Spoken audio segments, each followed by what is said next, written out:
Hello, hello. So, hi, my name is Dilshad. I am from IIT Dhanbad and I am here to discuss today's lead code contest. Okay, so let's start. So, this is the first question. Let's read this question. So, we are given an array of length n and we have to choose an index I such that the score gets minimized. Okay, so how are we defining the score? So let's say if we are choosing the index I, then first we'll calculate the prefix sum till ith index. Okay, and then we'll calculate the minimum of all the elements that are appearing after that. That is precisely the suffix minimum up until the index I plus one. Okay, and we have to maximize the score. So yeah, here's how the score is defined. Okay, yeah. Let's look into the constraints for once. So the length of the array is 25, or the bound is 10 to the power 5, and AI is between minus 29 to 29. Okay, so what are we given here? So we are basically given an array A, okay, of length n, and then we have to choose an index I such that the score gets minimized. So the score we are defining it as prefix till I minus suffix minimum till index I plus 1, I plus 1, I plus 2 up until dot dot dot I minus 1. Okay, so this is a pretty straightforward question. So in these type of questions, we don't really have to look into the optimal strategy to split. Uh, since the total number of splits is of the order of n,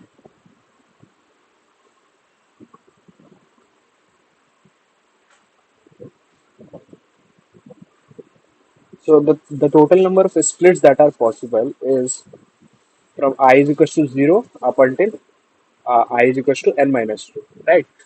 So since the total number of splits is equals to this, uh, then we can say that it is of order of n. Okay. So what we can do is we can check for every possible split that what we are getting the answer. Okay. So what we can do is we can iterate for every I, iterate for every I from 0 to n minus 2, and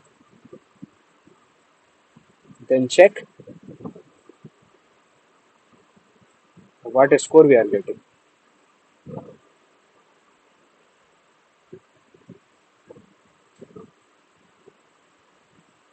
Okay, and then we'll just take the maximum of it.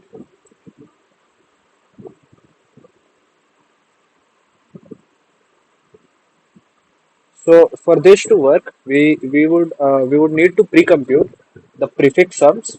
Okay, so we'll have to pre-compute the prefix vector, and we will also have to pre-compute the suffix minimum vector. Okay, so that we can access the prefix sum of any index in order of one, in O of one, and we can also access suffix minimum till any index I in again big O of one. Okay, so yeah, so here's the code.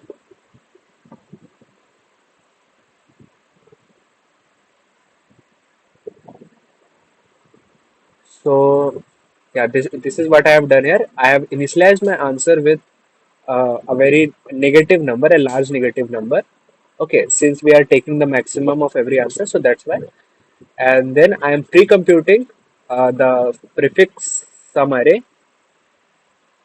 I am pre-computing the prefix sum array and the suffix minimum vector. Okay, so here's I am doing, like, if it is the first element, then I'm just initializing my prefix vector and suffix minimum vector, and then I am doing accordingly. Okay, so I have taken here the prefix vector of size n and suffix vector of also of size n. It is generally advisable to take with size n plus 1, but it works here fine. And then I'm iterating through every index and trying to find the maximum answer possible. Okay, so this is what I'm doing here for every I from 0 to n minus 1. So yeah, that is effectively iterating from 0 to n minus 2, and then I'm taking whatever the maximum answer possible. So that's that, and the time complexity for this approach is time complexity is big O of n, and space complexity is also big O of n. Okay, so yeah, let's move on to the second question.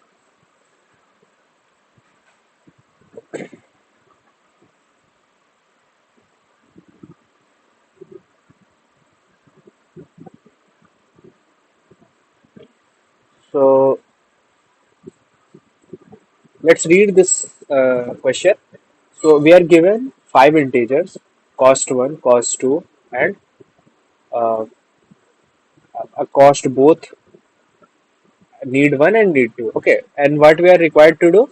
So we are required to get at least need one elements of.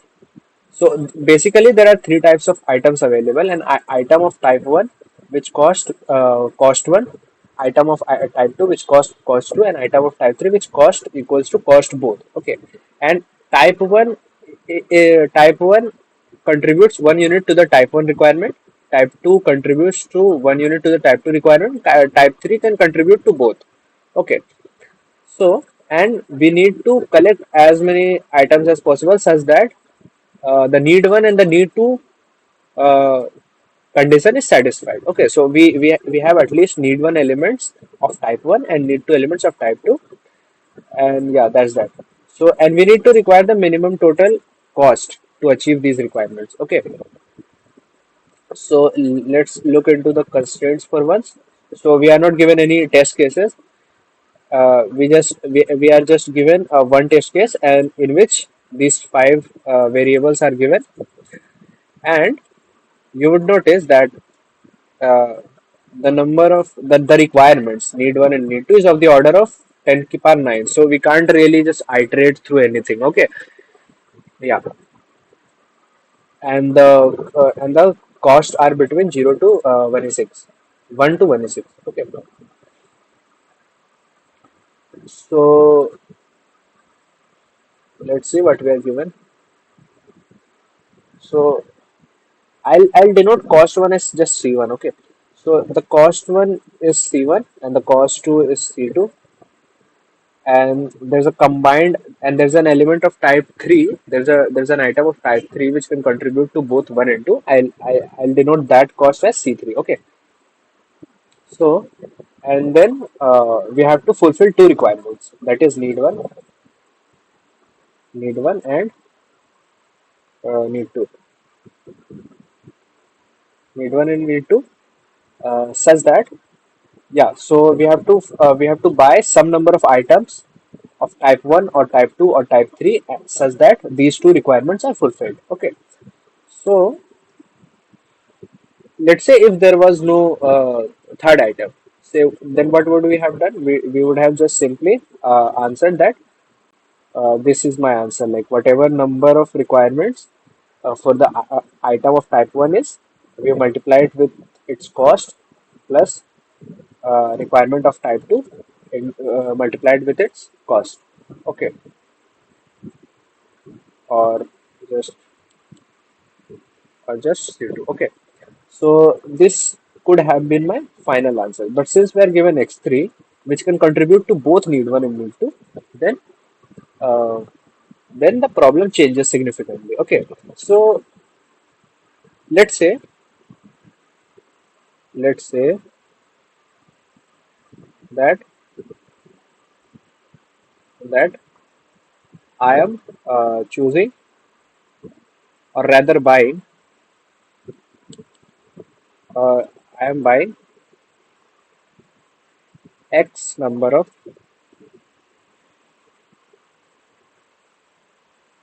type 3 items. Okay. So in that case, how can I write my cost? How can I write my cost? Okay, and without loss of generality, let's just assume, without loss of generality, let's just assume that C1 is less than or equals to C2. Okay, let's just assume that for once. So if I buy X number of items of type 3, then what would be my total cost? So the total cost would be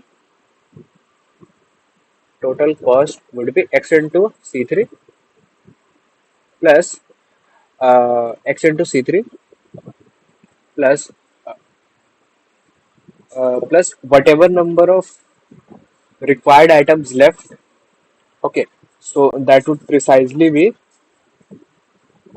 need 1 minus X into C1 plus need 2 minus X into C2.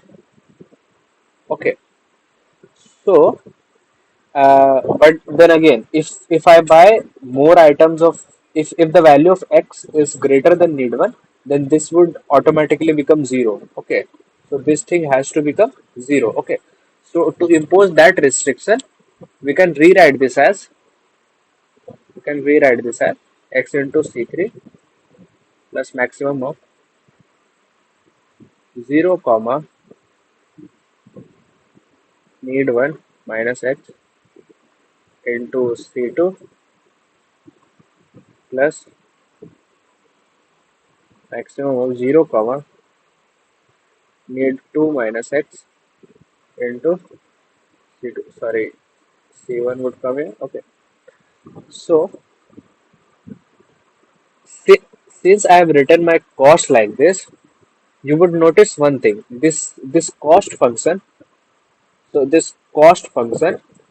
So if I'm representing this as a function of X, the cost is my function of X, where X is the number of need 3 items that I'm sorry, type 3 item that I am taking. Okay, so this cost function C of X, if you would try to plot it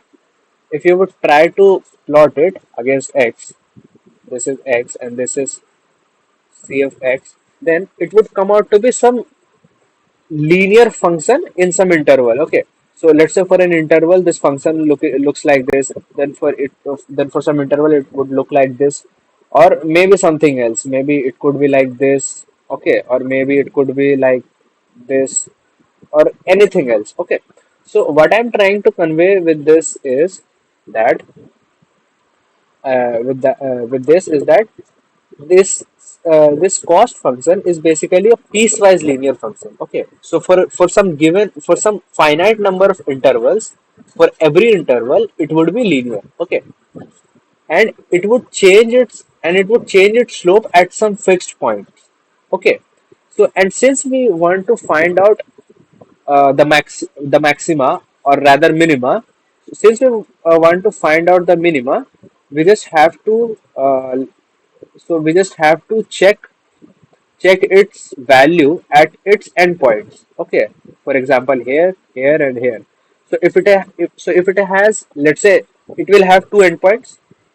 Okay, it will have two endpoints, and if it has, let's say, one point where it changes its slope, one point where it changes its slope, where it changes its slope, then we just need to check the value of cost at these 3 points, and we are guaranteed to find the maximum or minimum, the extremum values at these 3 points we would get. Okay, so yeah, among these 3 points we would get the maximum or the minimum. Okay, so using this idea, we don't really need to do anything. We just need to check cost check cost at the critical points, at the critical points. So what are my critical points? So the first critical point is, so the first critical point is x is equals to 0. Like I take x is equals to 0. Second critical point is I take x is equals to minimum of need 1 comma need 2. And the third critical point is x is equals to maximum of need 1 comma need 2. Okay. So using this, we just have to check. We just have to check C of x, which was my cost if I use x number of type 3 elements. Okay. So if I check Cx at x is equals to these x1, x2, and x3. Okay. So if this is x1, this is x2, and this is x3, then we just need to check our cost at these three values. Okay. So and then we are about to find the maximum value. So I guess that's that. We will move on to the implementation, and I will point out some more uh, significant points in this implementation. Okay, so the time complexity of this approach is just it is just order of one, because we are just doing some finite number of operations which doesn't depend on the values of need one or need two, and also the space complexity is also order of one. Okay, so we will look into the implementation. I have defined three critical points, right? I want to check the cost at three critical points. So you would notice this answer denotes. So you would notice that this answer denotes the cost at x1, that is x is equals to 0. Okay, we are not taking any amount of uh, type 3 element. Okay, so and one of these two costs denotes the cost at minimum of need 1 comma need 2, and the other denotes the cost at maximum of need 1 comma need 2. Okay, we don't really have to go into the value of what is the value of need 1 or the value of need 2. Like we don't really need to compare their magnitudes. If we just write these two equations, we are sure to find the minimum at one of these 2 points, or maybe the third point. Okay, so that's that. So and yeah, as I described, the time complexity of this approach is big O of one, and space complexity is also big O of one. So let's move on to the next question.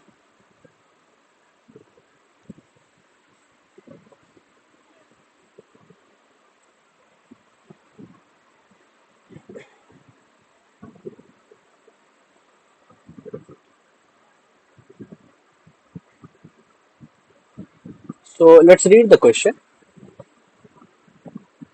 We are given a positive integer k, and we need to find the smallest integer n, which is divisible by k. Okay, and that consists only of digit 1 in its decimal representation. Okay, and if there doesn't exist any such n, then we just need to return -1. And if there exists some n, then we need to return the number of digits in the decimal representation. Because since the decimal representation consists only of one, then by just knowing how many number of digits are there, we can explicitly write the decimal representation of it.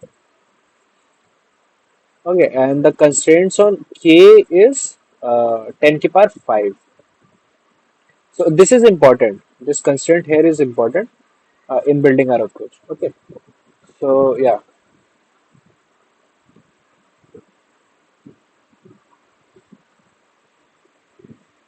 So what do we have here?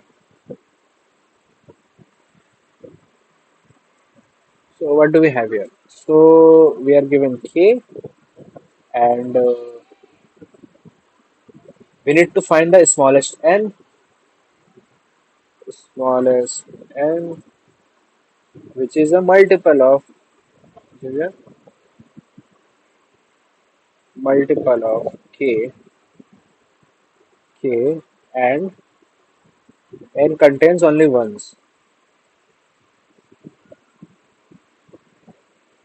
Only ones. Okay. So what do we have here? So since every number going to contain one, like since every digit in its decimal representation is going to be one, we can always check how what is its modulo with respect to k. Okay, so in these type of questions, when we need to check that if a is a multiple of,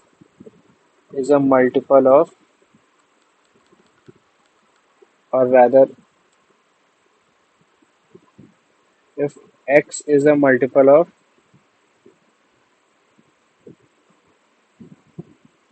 y, then what happens is we just need to check that x modulo y is equals to 0, right? And let's say we are given the decimal representation of x. Let's say we are given the decimal representation of x. We are given the decimal representation of x, which looks like this: x1, x2, x3, dot dot dot x xn. Okay, xn. Then then or let's say if we were asked that we need to find the a sub array from this decimal representation, such that xl plus 1 dot dot dot till x of r is divisible by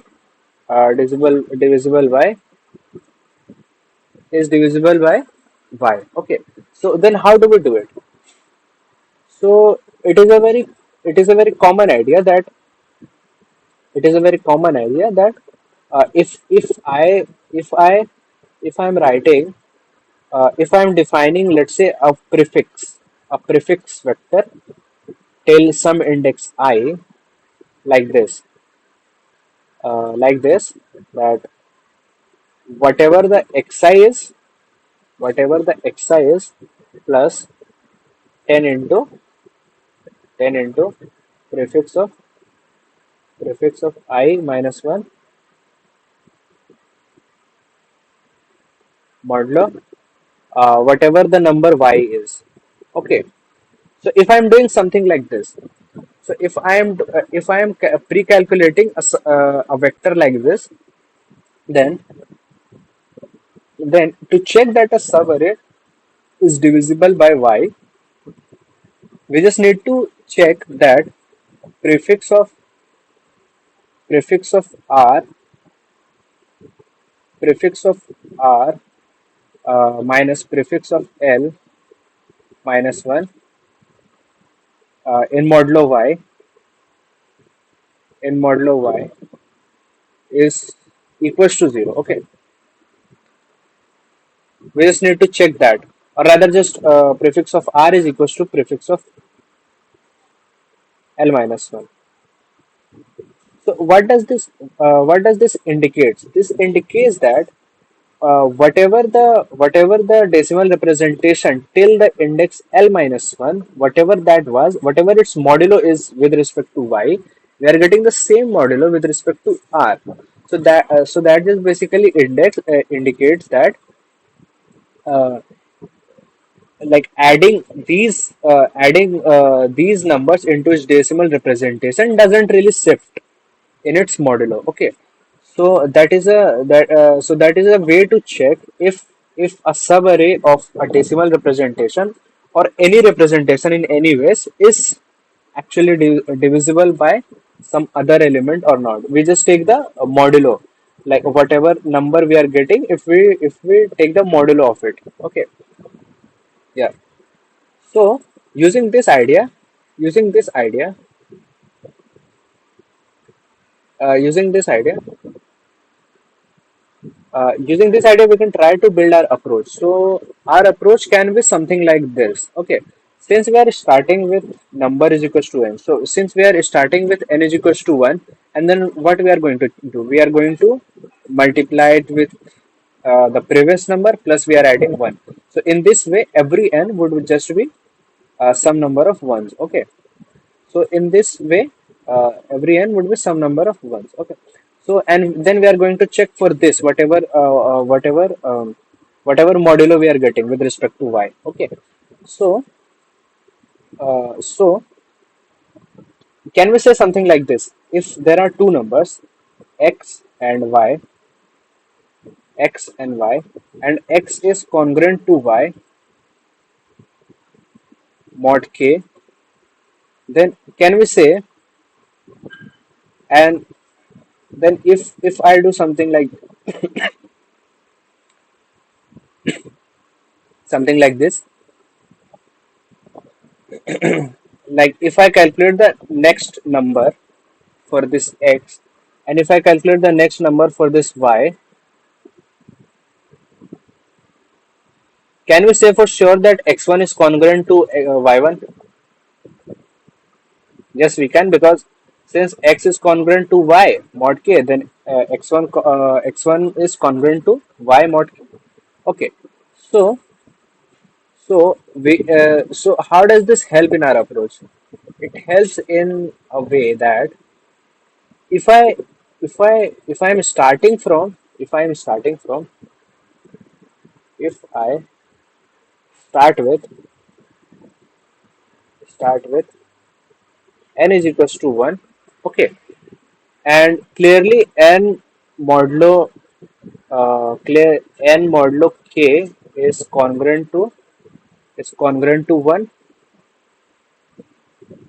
or n modulo k is just 1. Okay, so because k is greater than or equals to 2. Okay, so this is a unique state. This is a unique state. So if I'm starting with this state, if I'm starting with this state that my modulo is equals to 1, then if I ever, so and then I will do the transformation this, that 10 into n plus 1. If I keep doing this transformation, and if I eventually reach to a transition, and if I eventually reach to a state that denotes that modulo is equals to k, that is n modulo k is equals to 0, then we can say for sure that we have reached our and we have reached to a number which is divisible by k. Okay, which is divisible by k. So we just so also, and using this observation, using this observation that if x and y is congruent with respect to mod k, then if I am doing this and if I am doing the same linear transformation, then they would remain same with respect to the mod k. Okay, so so so if I'm starting with the state n is equals to 1, then I'll always reach a unique state. Why? Why? Because if I don't reach a unique state, if I start with x and if I reach y, which is same with respect to k, then that just indicates that there is a cycle that uh,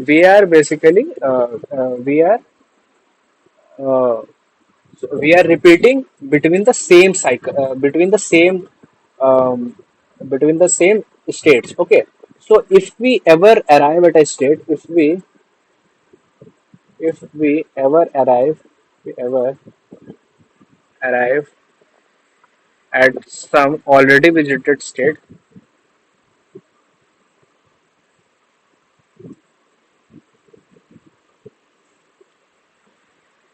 then that indicates a cycle. Okay, so if we ever get stuck in a cycle, then we can never get out of it, right? So to reach the state, to reach the state of n modulo k equals to 0, we always need to, we always have to arrive to a unique state. And what are total number of states that are possible? So the total number of states that are there is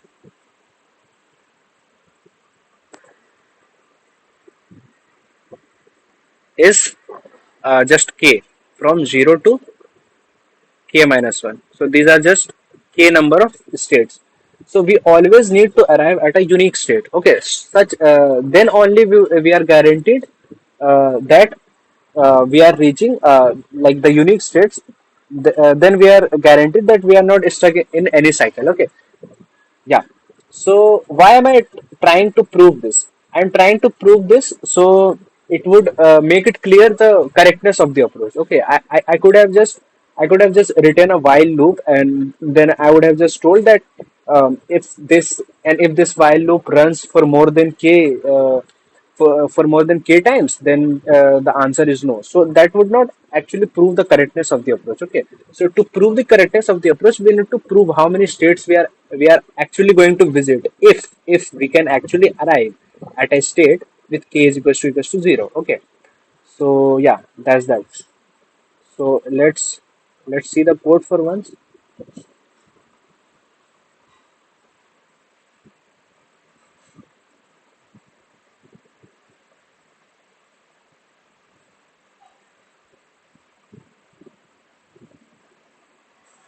So how I'm doing this, I'm making a visited vector which is the same as uh, the that vector denotes all the states. Okay, so that yeah, that vector denotes all the states.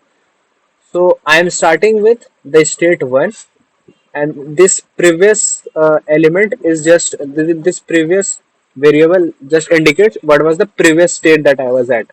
Okay, so yeah, and then I'm trying to find what is the next state that I'm visiting. Okay, so which is just this nw variable, and then if I have already visited this state, then I'm just going to return -1 because there is no possibility that I'm going to visit a state twice. If there exists an answer, then I'm never going to visit a state twice. So I'll just return -1, and then I'll mark this new state as true. Okay, and then I'll check if I have visited the state of modulo equals to 0. Okay, so modulo being congruent to 0. So if I ever reach that state, then I'm just going to return my answer as I plus 1. Okay, so since we are starting with one number of ones, and then we are iterating through I, then I'm just going to return I plus 1. So that was that. And the complexity of this approach is, so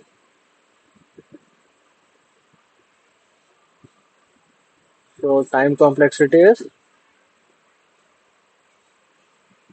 is order of k, and space is also order of k.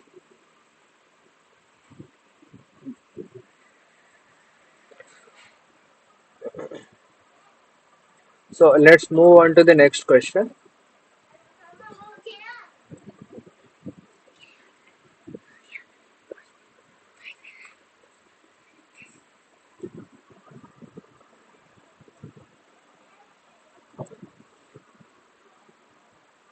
So let's move on to the next question.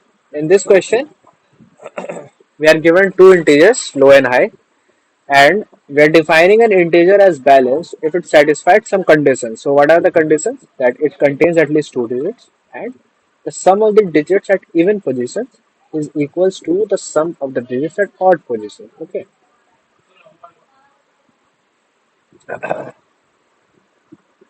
So whatever number of integers that satisfy this condition, we have to count that between the range L to R, and we have to return that. Okay, both inclusive, low to high, both inclusive. Yeah, and let's look into the constraint.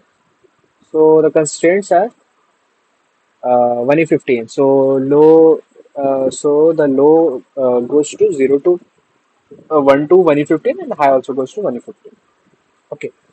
So we can't just iterate through every integer and check if it is balanced or not, and then we count it as then we count and then we do the count plus plus thing. Okay, we can't do that. Okay.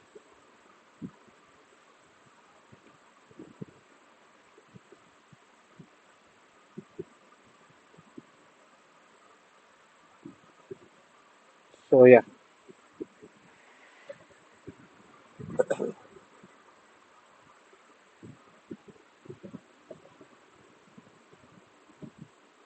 So a number is balanced. A number is balanced if in its decimal representation, if in its decimal representation, decimal if I denote its decimal representation as, let's say, a0, a1, a2 up until a of k. Okay. So then the summation of a of 0 plus 2i from, or rather, a of I. Okay, I is even, is equals to a of I is odd. So if it satisfies this, right? And yeah, obviously the k should be greater than or equals to 1. Okay, the length should be greater than or equals to 2. Okay, so we have to count the number of such numbers between the range L to R.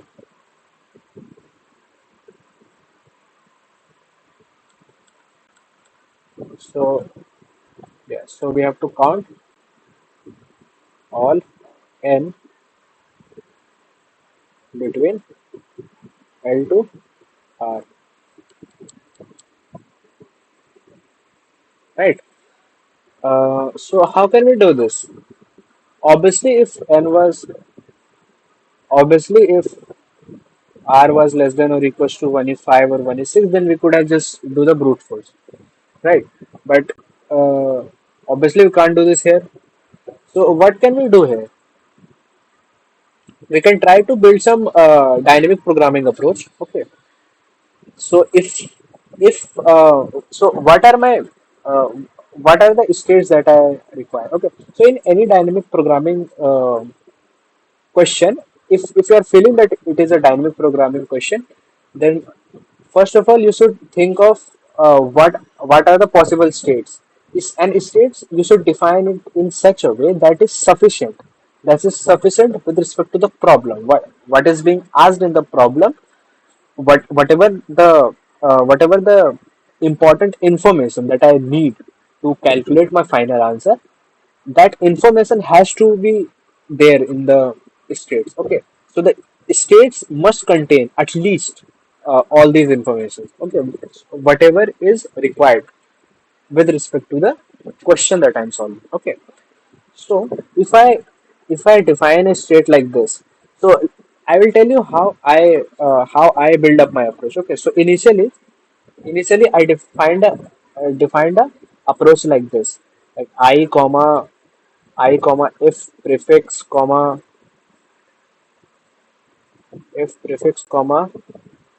if0.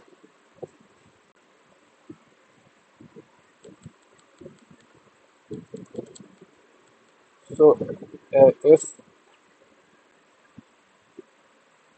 prefix comma odd comma even. So what are these variables? This I is basically the index in its decimal representation, like till what index I have considered till now, or like from which index I am considering. Okay, so if I is whatever, then I am going to consider from I till whatever number of elements that are left in its suffix. Okay, and is prefix is just a boolean, is just a bool. Okay, so if it is one, then it indicates that whatever number that I have made till now is a prefix of its decimal representation. Okay, and 0 indicates that it is not a prefix. Okay, so in most of the digit DP questions, we need this state because we cannot just do the transition to every other possible state. We will have to check if the number that we are making till now, if it is actually less than or equals to R or not. So to keep that constraint alive, we need this boolean variable. Okay, and this odd indicates the sum at odd indices. Okay, the sum at odd indices, and this indicates that the sum at even indices. Okay. Yeah. So this is how I defined earlier. But then, without going into the transition, just tell me what is the number of states here. So I can be from 1 to rather 15 or 16. Let's say 16. Okay, and prefix can be 2, and odd. The sum can be 16 into 10. It is 9, but just let's take the upper bound. And even can also be 16 into 10. So the number of states here is,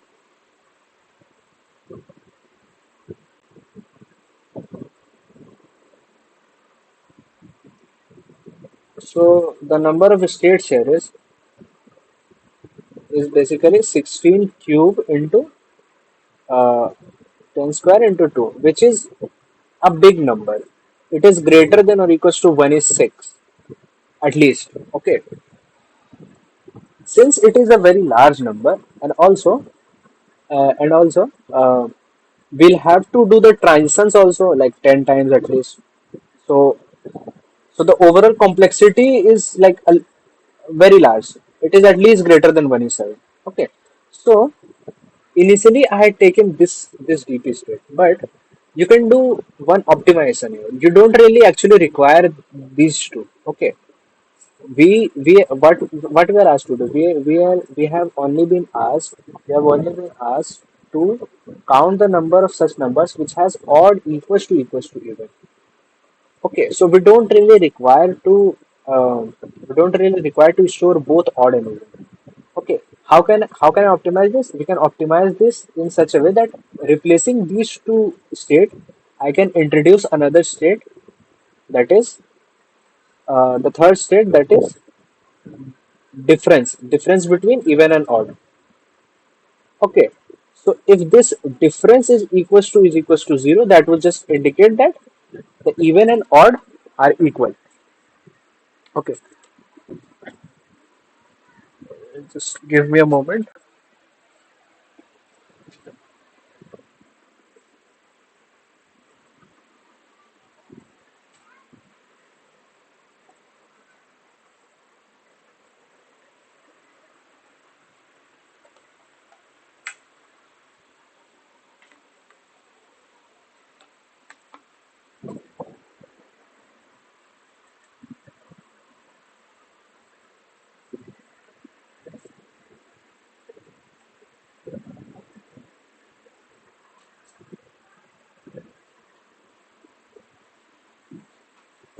Sorry for the slight delay. My laptop was running out of battery, so I had to plug it. Yeah, so let's continue. So I was saying that we don't really require these two states, that odd and even. We don't really require two distinct states, right? So if I just introduce this third state, that is the difference, then we can just check what is the difference between the odd sum and the even sum, and then we can do the transitions accordingly. Okay. So now, what are the possible values of difference? So the difference can go from like negative of some value x to positive of some value x, and x can be between like 0 to, like at worst x is equals to the worst upper bound of x is 16 into 10. This is also very very very much like a very high upper bound. Okay, so now how have I reduced my number of states? So my number of state has been reduced to 16 into 2 into x or 2x, which is equals to 32 into 10. Or if I just replace it with 400, then it won't really make much difference. Okay, so if I say then it has been reduced to 32 into 400, which is sorry, so which is not much, which is like 1e5. Okay, wait, is it? Uh, no, it is actually 1e4. Yeah. So my I have reduced my states to 1e4. Okay. So this is a very so this is a very uh, a very good optimization that we actually needed. Okay. So from here from here, so do we require anything else? Do we require anything else? So now my states are I, comma difference, comma is prefix. I have explained what is prefix bool is, and this is the difference, and this is the I. Okay. Do we require something else? We would require one more variable, one more boolean variable. Why?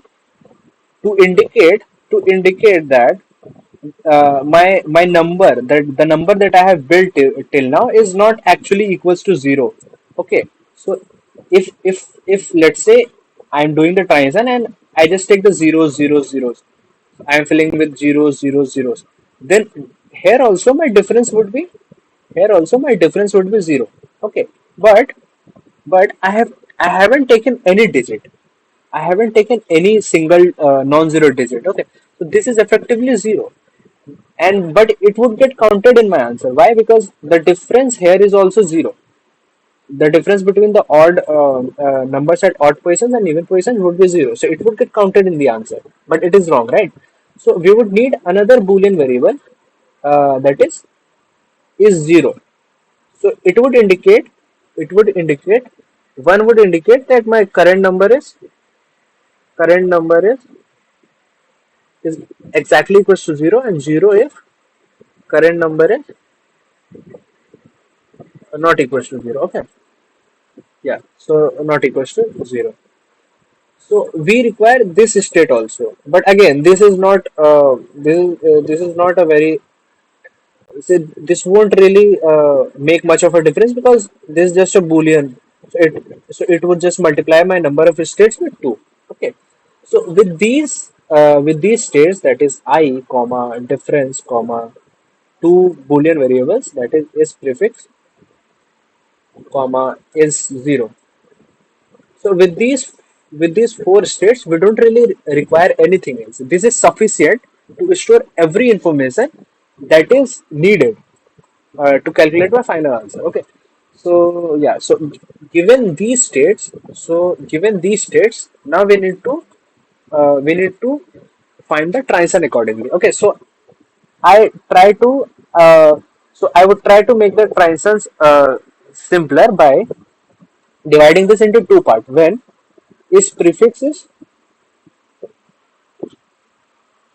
When my current number is actually prefix of the decimal representation of the r, okay, or l, whatever. Okay, so if it is a prefix of the decimal representation of whatever number I am trying to build, then this would be true, right? So I will write my transitions independently of this from the transition of the other one, right?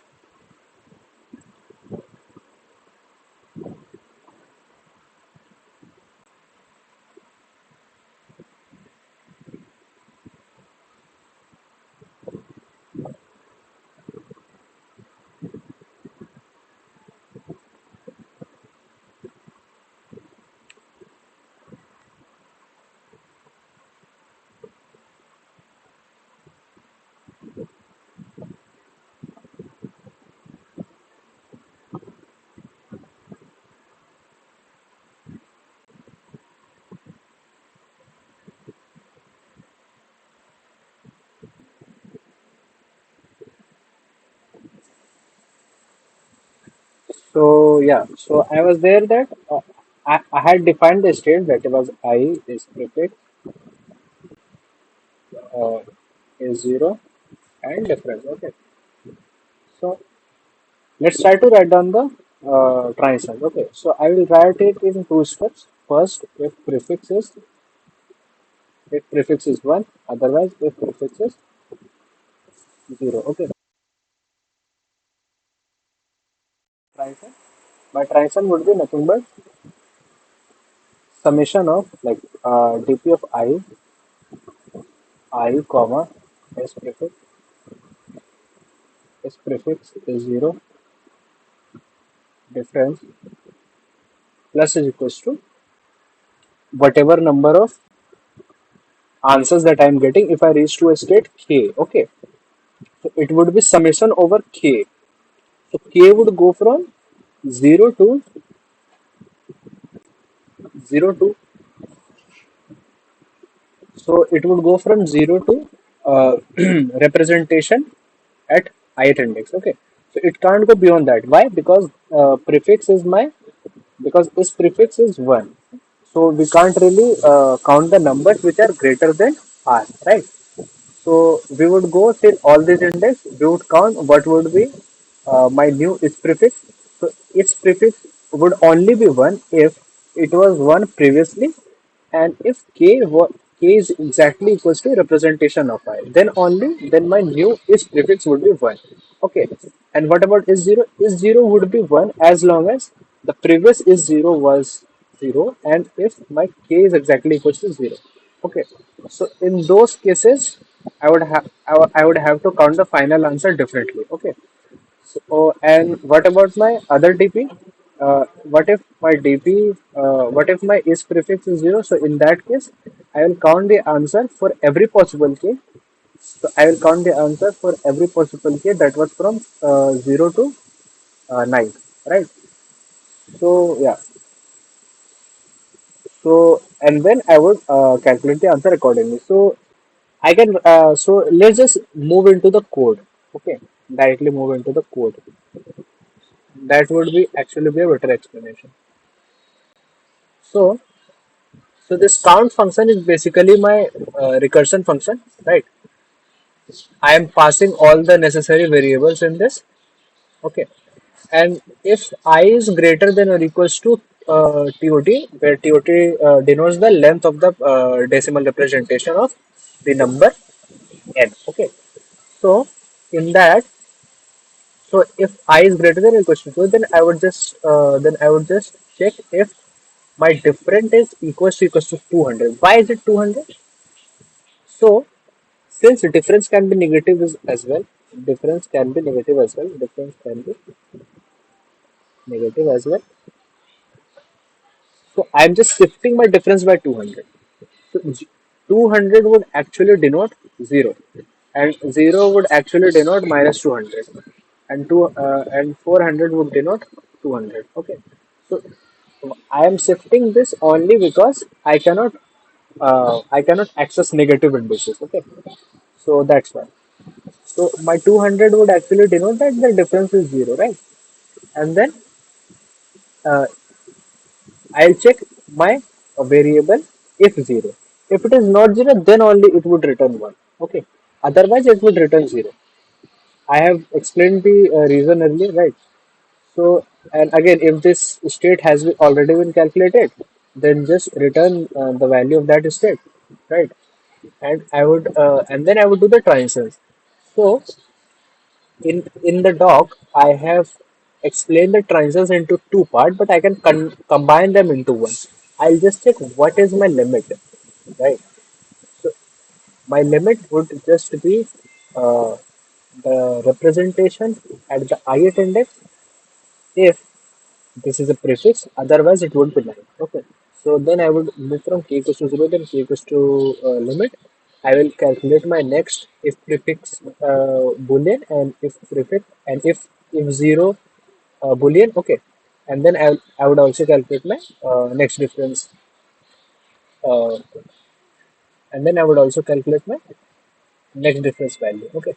So and then I would count for every every possible transition. Okay, so every transition that I am doing, then I would add my answer to it, and then I would update my DP at that index. Okay, so we would also need to make sure that I also tried a submission using maps. Okay, so that gave me TLA.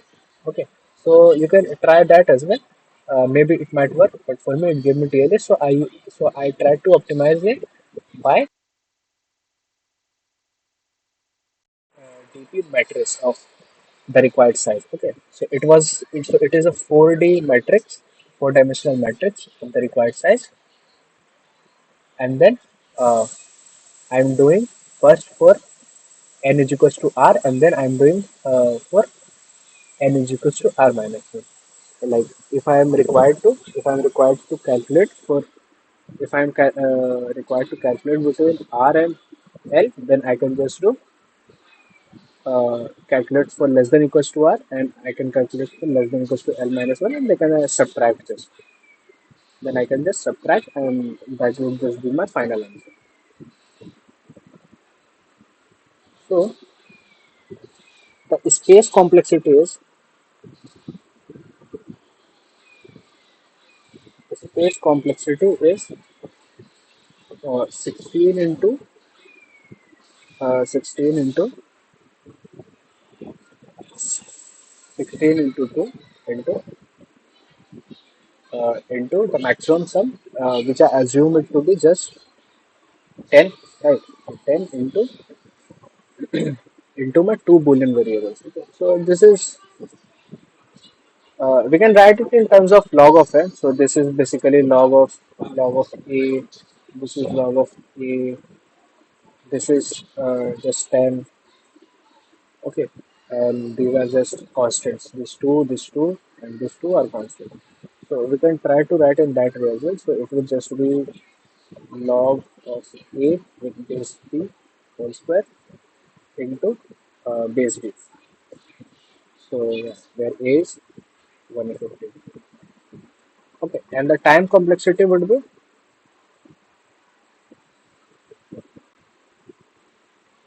and the time complexity would be, we would need to multiply,